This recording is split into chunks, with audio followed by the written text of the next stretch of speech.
Okay, day player, here you go. My first day on the set is not actually going to be my first day on the set as an actor, because that's really boring and you're going to have a whole bunch of those. I mean, and those aren't boring. Those are really great. My first day on the set's really boring. I was like 7 and I don't remember too much of it, but I think everybody was really grown up and tall, and so it was a little intimidating, but whatever. I'm going to tell you about my first day in casting, because that is the career I have now, and I think that might be interesting to you. So, my first day in casting was actually before I became a casting director. It was, in fact, 3 years before I became a casting director. 2.5, whatever. It was in September of 2000, and I was casting a play that I would produce in a small black box theater in Hollywood.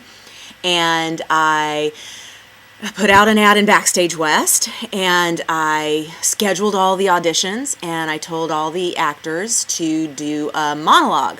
And I didn't care if it was comedic or dramatic, and I just wanted it to be under 3 minutes. I do not let people do monologues anymore.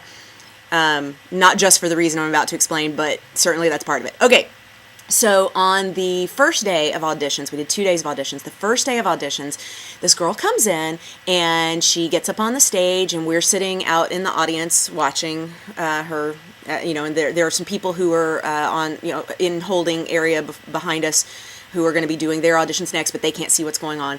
She gets up on stage and she explains that her monologue is about a young woman who is going through a very trying time, and it turns out what that trying time is. I don't remember exactly, but it drives her to be a cutter. And so it's a very dramatic monologue, very emotional, and I believe she did a good job, but it was really hard to know for sure, because at one point during the monologue, she pulled out a knife and started cutting herself on her thigh while she spoke.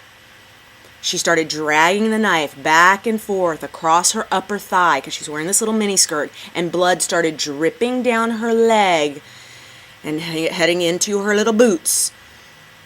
And I decided at that point we would, from here on out, if I ever did any casting ever again, which it would turn out I would do 6 years of so far after that experience, that there would be no more monologues, and all actors would be frisked at the door by my Marine husband. So there you have it, my first day on set. How's that, day player? Good enough for you? Mwah! I'm Bonnie Gillespie. Thanks for watching.